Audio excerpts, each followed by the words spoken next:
My girlfriend told me, "You'll fund my dream business, I'll keep all the profit." I smiled and said, "Absolutely." Then I filed for the trademark myself. She found out when investors called me. I, 29M, am a planner. My job in data analytics is all about finding patterns, predicting outcomes, and mitigating risk. My life has been built on that principle.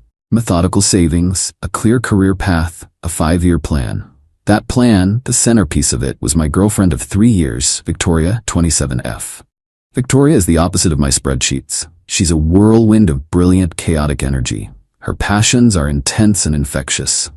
Her latest and most consuming was a bespoke gift box company she'd named Aurabox. For months, our apartment became a testament to this dream. Mood boards, fabric swatches, artisanal product samples, the scent of expensive candles. It was a fantastic idea, and I was her #1 champion. I built cost analysis models for her, helped her brainstorm suppliers, and listened for hours as she painted a vivid picture of her future empire. The foundation for this empire was meant to be my savings account. Through years of disciplined work, I had managed to save just over $70,000, money I had mentally earmarked for a down payment on a house for us. About 5 months ago, she sat me down for what she called the talk. She had a professional-looking binder containing her business plan. "Okay, Jeremy," she began, her eyes bright with unstoppable ambition. "It's time. I've broken down the startup costs. We'll need about $50,000 to cover everything. Initial inventory, custom packaging, web development, 6 months of operating expenses." I nodded, genuinely impressed. "This is solid, Victoria, really thorough. So what are you thinking for an equity split? 50-50? Her smile faltered just for a second. "Well, that's the thing. This is my vision, my passion. To make it work, I need to have complete creative and financial control, so it has to be 100% my company." I waited for the rest of the sentence. It never came. The silence in the room felt suddenly vast and cold. "So you want me to give you $50,000, I said, my voice carefully neutral. "And I get what exactly?" "You don't get nothing," she said, her tone shifting to one of gentle condescension, as if explaining a simple concept. "You get to be a part of my success. You're supporting my dream. I'm the one who will be doing the real work, the curating, the networking, the branding. You're just providing the seed capital. And the website stuff, of course. You can handle all the boring back-end things." A strange sensation washed over me. The quiet, sickening lurch you feel when a trusted data set is revealed to be corrupt. I looked at the woman across from me, the woman I loved, and realized I was not her partner. I was a resource. Our shared future was not a joint venture, it was a company she planned to own, built with my assets. "My $50,000, I clarified, keeping my voice steady. "You're asking for it as a gift?" "It's an investment in me," she corrected smoothly. "In us. When I'm a huge success, we'll both benefit. Think of the life we'll have. The life she would own and control. I would have a decimated savings account and a supportive boyfriend role."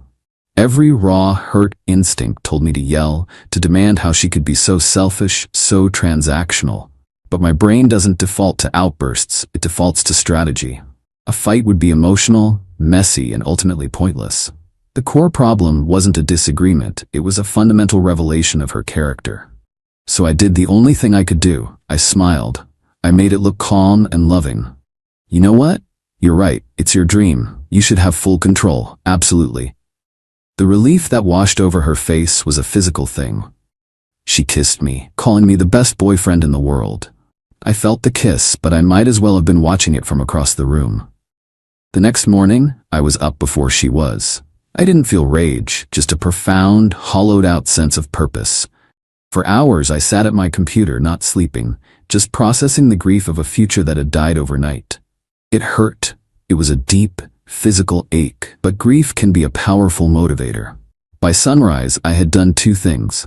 I went to the state's business portal and filed the paperwork to create a new limited liability company, registered to my name and my address. I went to the official government trademark website and, through my new LLC, filed a formal application for the name Aurabox. I knew it wasn't instant. The application was just that, an application. It would sit in a queue for months before an examiner even looked at it. But it was filed, it was time-stamped. My claim had a priority date. Then I bought the domains, aurabox.com, aurabox.net, every variation I could find. Victoria spent the week floating on air. She enrolled in a digital branding for entrepreneurs course, on my credit card, of course. I told her it was a brilliant investment in her vision.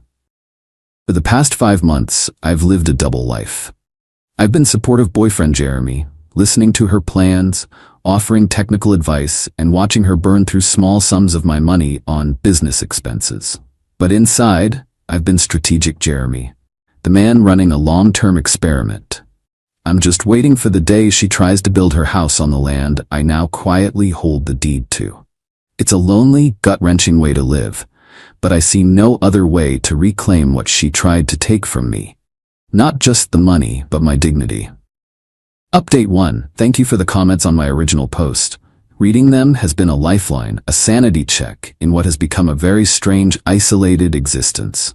It's been 3 months since that initial filing, and the situation has deteriorated in ways I both expected and didn't.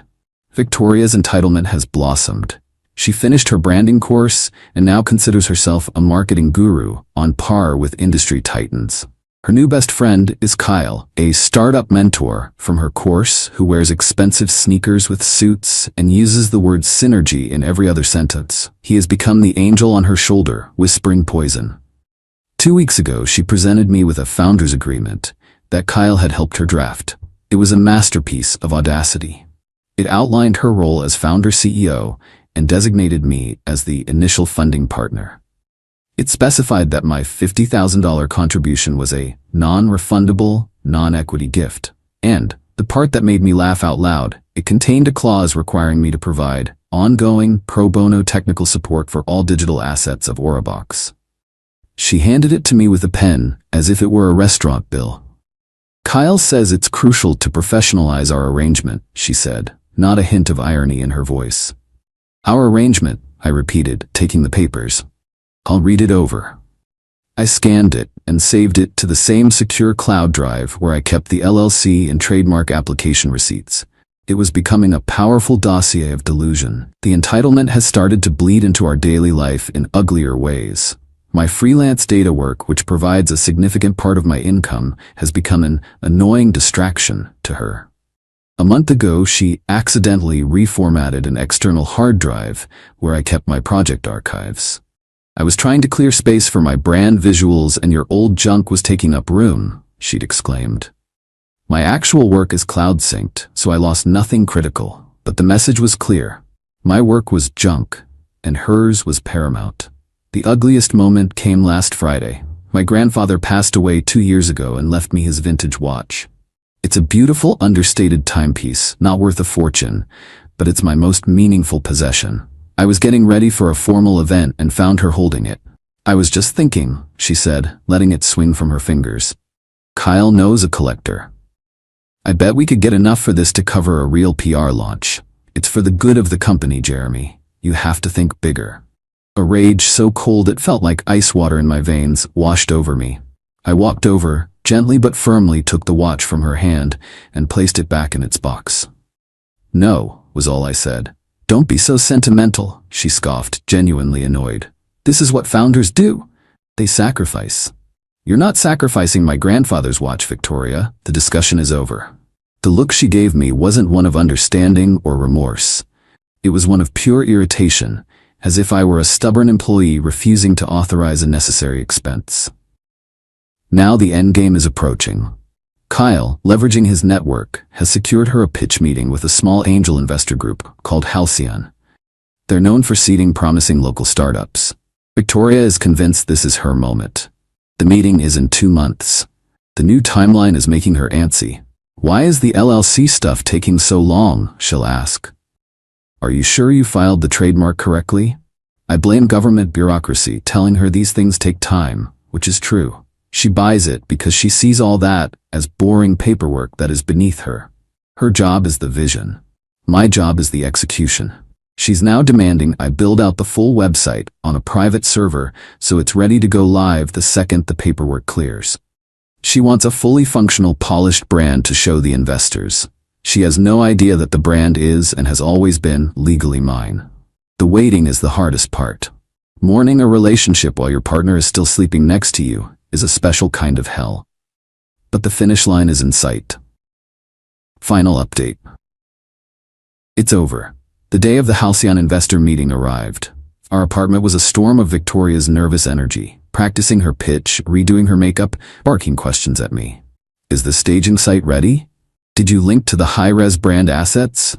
I was the calm eye of her hurricane, sipping coffee and giving non-committal answers. Why can't I access aurabox.com? She asked, her voice tight with panic.